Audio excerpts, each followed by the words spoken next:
I have been wanting to tell this story for so long. Back when I was in college, I worked at a big chain pet store. I'm not going to name which one. You can probably guess which one. There's like two options. And I want to clarify that these kinds of disasters happen all the time at big chain pet stores. This is not an isolated event. Unfortunately, the reality is, and I might talk about this in some later videos because there was a lot that happened when I worked there. I worked there for 2 years. It is not really possible to sell animals ethically in the capacity and the commercialized way that big chain pet stores do.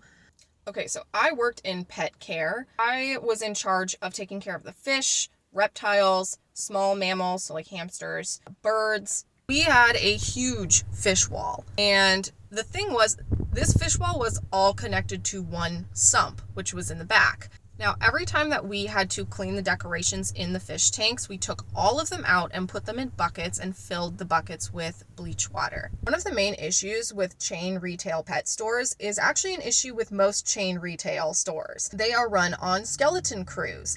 And when we got really, really busy, people who worked in pet care, no matter what you were doing, if you were in the middle of giving a hamster medication, if you were in the middle of trying to fish dead fish out of the fish tank, if you got called up to go cashier, that's what you had to do. You had to drop everything and go do that. This happened to me very frequently. So one day we had a new pet care associate. I was in charge of training her. And I was showing her how to use the gravel vacuum. Now, if you don't know, gravel vacuums are basically a way to suck algae out of the gravel in the bottom of a fish tank. It uses gravity, but you use a pump to suck it out. It's a whole thing. I had set up these buckets with bleach water for cleaning the decorations when I got called up to cashier.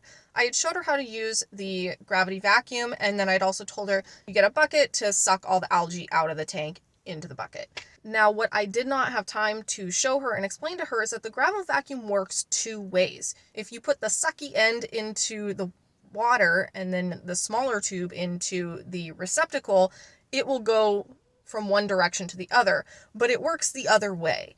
If you can see where this is going, you can see where this is going. So I got called up to cashier and I told her, yeah, just go ahead and like I showed you, vacuum out some of the algae from the tanks.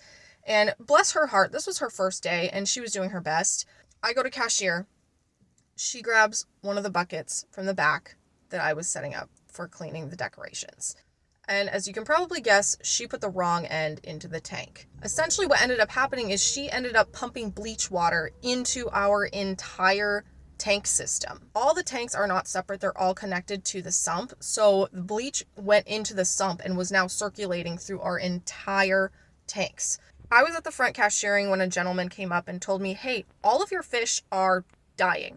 And I was like, we just got a new shipment. They always kind of look like they're dying when they come in from a new shipment. That's a whole other issue. And he was like, no, you don't understand. You need to come look at this. And I was like, okay. So I let my supervisor know, hey, I need to go check this out. I get off the registers and the fish are in fact all dying. They're all super, super pale. They're like tipping over and dying. I was so confused. I genuinely had no idea what was going on. I was like, somebody cursed our fish tank, until I looked over at one of the far tanks where our gravity vac was just hanging out of it into the bucket, wrong side in.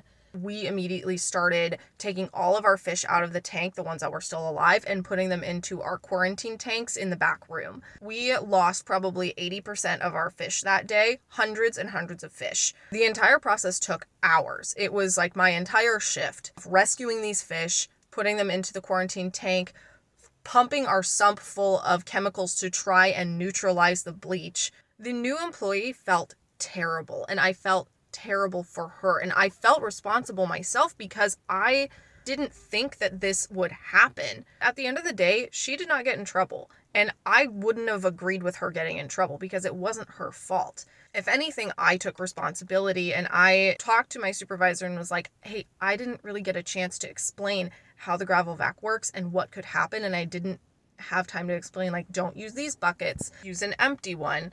And to my surprise, my supervisor had an attitude of, these things happen, which really made me wonder what else has happened before I worked here. Like, what else has happened like this?